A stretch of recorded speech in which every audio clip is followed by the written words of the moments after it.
సమాఖ్య విధానాన్ని ఏ దేశ రాజ్యాంగం నుండి గ్రహించారు? కెనడా. కేంద్ర రాష్ట్ర సంబంధాల గురించి తెలిపే అధికరణం 7వ అధికరణం ఆర్టికల్ 7. కేంద్ర రాష్ట్ర సంబంధాల గురించి తెలిపే అధికరణం 245 to 300 వరకు ఏ భాగంలో చేర్చారు? 11 and 12. ఏ అంశంలో కేంద్ర రాష్ట్రాల మధ్య అధికార పంపిణీ జరగలేదు? న్యాయపరమైన అంశం. ఏ అధికరణం ప్రకారం మొత్తం అంశాలను 3 జాబితాలుగా విభజించారు? ఆర్టికల్ 246. ఉమ్మడి జాబితాను ఎక్కడి నుంచి గ్రహించారు? ఆస్ట్రేలియా.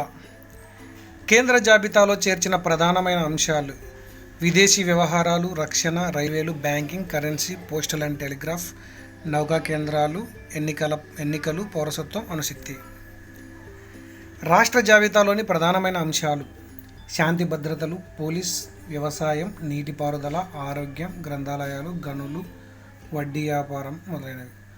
ఉమ్మడి జాబితాలోని ప్రధానమైన అంశాలు: విద్య, సివిల్ చట్టం, వివాహం, విడాకులు, అడవులు, విద్యుత్ శక్తి, పర్యావరణం, వన్యమృగాల పరిరక్షణ, జనాభా నియంత్రణ, ప్రణాళికలు, తూనికలు, కొలతలు.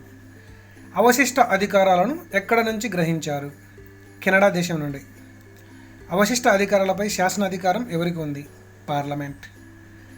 రాష్ట్ర జాబితాలోని ఏదైనా అంశాన్ని జాతీయ ప్రాముఖ్యతమైనదిగా రాజ్యసభ గుర్తించి 2/3 వంతు మెజారిటీతో తీర్మానిస్తే ఆ అంశంపై పార్లమెంట్ శాసనం చేస్తుంది అని పేర్కొనే అధికరణం ఆర్టికల్ 249. జాతీయ అత్యవసర సమయంలో రాష్ట్ర జాబితాలోని అంశాలపై కేంద్రం శాసనాలు చేస్తుందని పేర్కొనే అధికరణ 250. ఆర్టికల్ 252 ప్రకారం వన్యప్రాణి సంరక్షణ చట్టాన్ని ఎప్పుడు రూపొందించారు? 1972లో. మానవ అవయవాల మార్పిడి చట్టాన్ని ఎప్పుడు రూపొందించారు? 1994లో. ఏదైనా రాష్ట్ర శాసనం కేంద్ర శాసనానికి విరుద్ధంగా ఉంటే రాష్ట్ర శాసనమే రద్దు అవుతుంది అని తెలిపే అధికరణం ఆర్టికల్ 254. ఆర్టికల్ 356ను మొదట ఏ రాష్ట్రంలో ఉపయోగించారు? పంజాబ్. రాష్ట్ర కార్యనిర్వహణ పార్లమెంట్ చట్టాలకు లోబడి కొనసాగాలి అని పేర్కొనే అధికరణం ఆర్టికల్ 256. రాష్ట్రాల్లోని కేంద్ర ఆస్తులను రాష్ట్రాలు పరిరక్షించాలి, లేకుంటే ఆ రాష్ట్ర ప్రభుత్వంపై చర్య తీసుకోవచ్చు అని పేర్కొనే ఆర్టికల్ 257. రాష్ట్ర శాసనసభ ఆమోదించిన బిల్లు వివాదాస్పదమైందిగా గవర్నర్ భావించినప్పుడు ఆ బిల్లును రాష్ట్రపతి పరిశీలనకు పంపవచ్చు అని పేర్కొనే ఆర్టికల్ 200. Next question. కేంద్ర రాష్ట్రాల మధ్య వివాదాల పరిష్కారం కోసం రాష్ట్రపతి అంతర్రాష్ట్ర మండలిని ఏర్పాటు చేయాలని పేర్కొనే అధికరణ ఆర్టికల్ 263. Next question. పార్లమెంటుకు ఎన్ని అంశాలపై పన్ను విధించే అధికారం ఉంది? 14 అంశాలకి. రాష్ట్రాలకు ఎన్ని అంశాలపై పన్ను విధించే అధికారం ఉంది? 20 అంశాలు. చట్టబద్ధ లేకుండా కేంద్ర రాష్ట్ర ప్రభుత్వాలు ఎలాంటి పన్నులు విధించరాదు అని పేర్కొనే అధికరణం ఆర్టికల్ 265. కేంద్రం విధించి రాష్ట్రం వసూలు చేసి వచ్చిన ఆదాయాన్ని రాష్ట్రమే తీసుకునే పన్నుకు ఉదాహరణ స్టాంప్ అండ్ డ్యూటీ. సర్వీస్ ట్యాక్స్ను రాజ్యాంగంలో ఎప్పుడు చేర్చారు? 2003లో 88వ రాజ్యాంగ సవరణ ద్వారా. సర్వీస్ ట్యాక్స్ ఎవరు విధిస్తారు? వచ్చిన ఆదాయాన్ని ఎవరు పంచుకుంటారు? కేంద్రం విధిస్తుంది, కేంద్రమే వసూలు చేస్తుంది. ఆదాయాన్ని కేంద్ర రాష్ట్ర ప్రభుత్వాలు పంచుకుంటాయి. కేంద్రం విధించి కేంద్రమే వసూలు చేసి వచ్చిన ఆదాయాన్ని కేంద్ర రాష్ట్ర ప్రభుత్వాలు పంచుకునే పన్నుకు ఉదాహరణ ఆదాయం పన్ను. ఏ అధికరణ ప్రకారం రాష్ట్రాలకి కేంద్రం ప్రత్యేక గ్రాంట్లను ఇస్తుంది? ఆర్టికల్ 275. కేంద్ర ప్రభుత్వానికి అధిక ఆదాయాన్ని సమకూర్చే పన్ను కార్పొరేట్ పన్ను. సంఘటిత నిధుల గురించి తెలిపే ఆర్టికల్ 266. సంఘటిత నిధులపై ఎవరికి నియంత్రణ ఉంటుంది? కేంద్రంలో పార్లమెంటుకు, రాష్ట్రంలో శాసనసభకు. సంఘటిత నిధులను దేనికి ఖర్చు చేస్తారు? ప్రముఖుల జీతభత్యాల చెల్లింపులకి. Next question. ఆగంతక నిధుల గురించి తెలిపే అధికరణం ఆర్టికల్ 267. ఆగంతక నిధులపై ఎవరికి నియంత్రణ ఉంటుంది? కేంద్రంలో రాష్ట్రపతికి, రాష్ట్రంలో గవర్నర్కి. ఆగంతక నిధులను దేనికి ఖర్చు చేస్తారు? ఊహించని ఖర్చులు. ఆర్థిక సంఘం నివేదికను పార్లమెంటు ముందు ఉంచేది రాష్ట్రపతి. ఆర్థిక సంఘం చైర్మన్ను నియామకం కావడానికి అర్హత, ప్రజా సంబంధాల్లో ప్రావీణ్యం. నెక్స్ట్ క్వశ్చన్, ఏ సంఘం అధికారాల ఫలితంగా ఆర్థిక సంఘం విధులను నియంత్రిస్తున్నారు? ప్రణాళిక సంఘం. కేంద్ర రాష్ట్ర ప్రభుత్వాల ఆదాయ పెరుగుదలకు ప్రత్యామ్నాయ మార్గాలను సిఫారసు చేసేది ఆర్థిక సంఘం. 4వ ఆర్థిక సంఘం అధ్యక్షుడు రాజ్ మన్నార్. 42 క్వశ్చన్, కేంద్ర రాష్ట్ర సంబంధాలను వివాదాలను సమీక్షించిన మొదటి కమిటీ మొదటి పరిపాలనా సంస్కరణల సంఘం. 1966-67లో నియమించిన మొదటి పరిపాలనా సంస్కరణల సంఘానికి అధ్యక్షుడు మొరార్జీ దేశాయ్.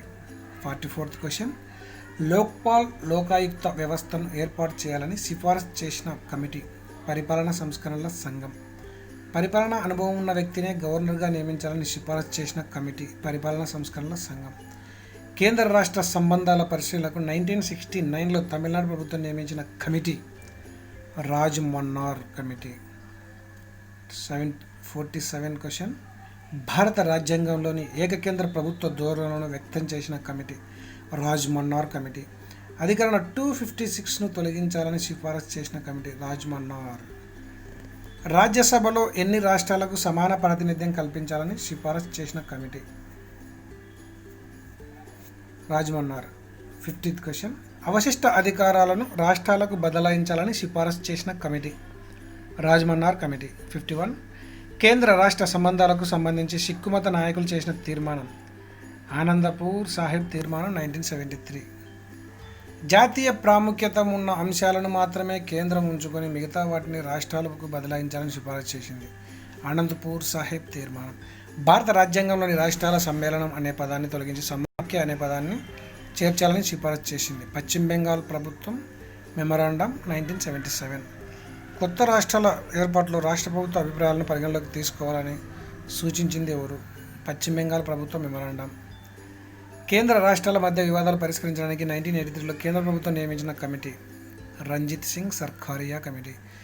గవర్నర్ నియామకానికి సంబంధించి నిబంధన 155ను సవరించాలని సిఫారసు చేసిన committee Sarkaria committee. 57th question, గవర్నర్గా పదవి విరమణ చేసిన వ్యక్తి రాష్ట్రపతి ఉపరాష్ట్రపతి వాళ్ళు తప్ప ఇతర పదవులు చేపట్టరాదని సిఫారసు చేసిన కమిషన్ సర్కారియా కమిషన్. శాసనసభను సమావేశపరిచి మెజారిటీ సభ్యులు బలపరిచిన అభ్యర్థినే ముఖ్యమంత్రిగా నియమించాలని సిఫారసు చేసేది సర్కారియా కమిషన్. కేంద్ర రాష్ట్రాల సమీక్షను 2007లో కేంద్ర ప్రభుత్వం నియమించిన కమిటీ మదన్ మోహన్ పూంచ్ కమిషన్. ఏ ఫార్ములా ప్రకారం కేంద్ర రాష్ట్రాల మధ్య ఆర్థిక వనరుల పంపిణీ అవుతున్నాయి? గాడ్గిల్ ఫార్ములా. 2005లో నియమించిన రెండో పరిపాలనా సంస్కరణల సంఘం అధ్యక్షుడు వీరప్ప మొయిలీ. ఓబీసీలకి వృత్తి విద్యా సంస్థల్లో రిజర్వేషన్ కల్పించాలని సిఫారసు చేసింది రెండో పరిపాలనా సంస్కరణల సంఘం. గ్రూప్ 2 2008లో అడిగిన ప్రశ్నలు, జోనల్ల మండలాలను దేని ద్వారా స్థాపించారు? 1956 రాష్ట్రాల పునర్విభజన చట్టం. భారత రాజ్యాంగాన్ని అర్ధ సమాఖ్యగా వర్ణించింది కేసీ వేర్. కేంద్ర ఆదాయ వనరుల్లో 29% రాష్ట్రాలకు ఇవ్వాలని ప్రతిపాదించిన ఆర్థిక సంఘం 10వ ఆర్థిక సంఘం. రాజ్యాంగం అవలంబించిన రాజకీయ వ్యవస్థ కాలానుగుణంగా పరిస్థితులకు అనుగుణంగా ఏకకేంద్ర సమాఖ్య లక్షణాలను రెండింటినీ కలిగి ఉంటుందని పేర్కొన్నవారు అంబేద్కర్. ఆర్థిక సామాజిక ప్రణాళికలను రాజ్యాంగంలోని ఏ జాబితాలో చేర్చారు? ఉమ్మడి జాబితాలో చేర్చారు.